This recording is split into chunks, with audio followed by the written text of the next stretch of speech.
Morning, guys. Wednesday, April 9th, 2025 here in Rusty, Rhode Island. So there was a ground wire for the sensors that grounded to one of the thermostat housing bolts, and I wasn't happy with it. I just cut the old one off and I stripped the wire back a little bit and resoldered on a new end. And there was a bolt hole here. At one point, some of these alternators had a bracket that went there, the older belt configurations, but that hole was available and I cleaned all that up. Then I just go over it with the black goop. That uncured rubber is great to keep stuff weather tight. So all of my grounds, I just painted them just so they don't get that green fuzzy look that happens to the copper and the salt there. You can see it on the sensor. It gets kind of a green on it. And when your wire gets like that, it means it's full of resistance. So each one of my connectors are soldered and then sealed. Some people use shrink wrap. I don't really care for shrink wrap. I don't need it anyway. And in a lot of applications, it's a pain in the butt to apply. Got the. Let's go take a look.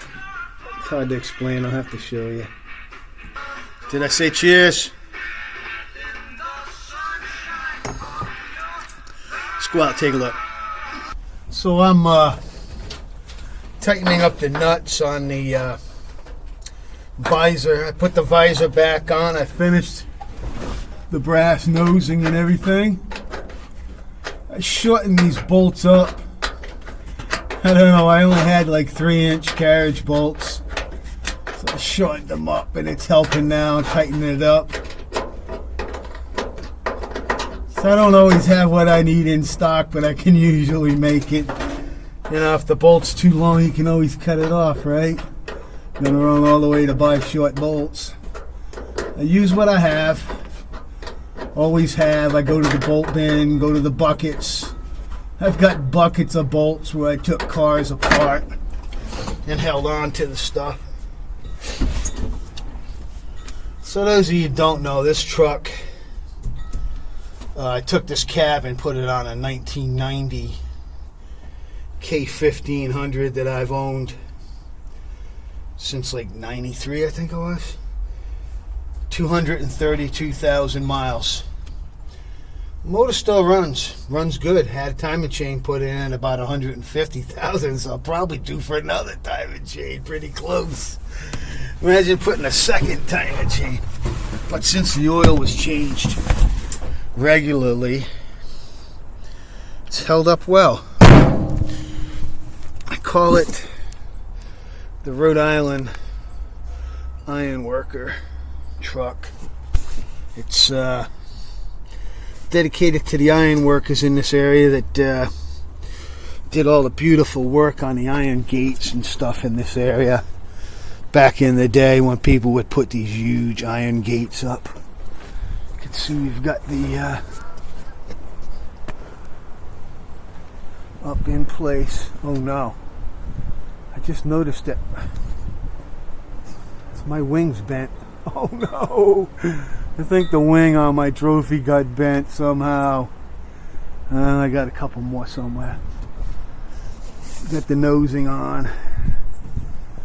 And it's bolted in. It's fastened here. So it's not, as you can see, it's not going anywhere. You can shake the whole truck with it.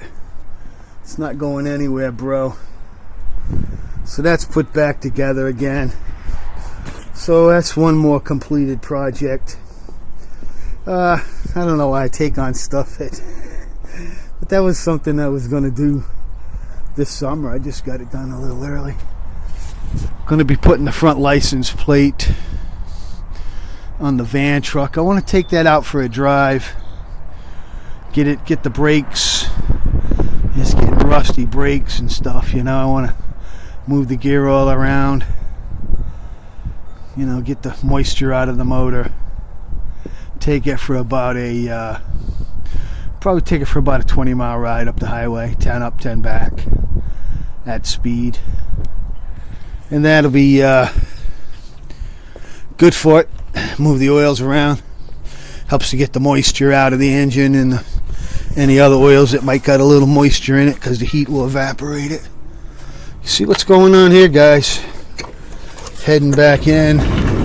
Little Lucky's in the garage with me. She wants to escape. She wants to escape, she does, but she can't get out of here. Close the door. I don't want her to get out. So I'm going to be putting the finishing touches on this. No, I still haven't checked the timing, but I got under there and I unplugged the piece.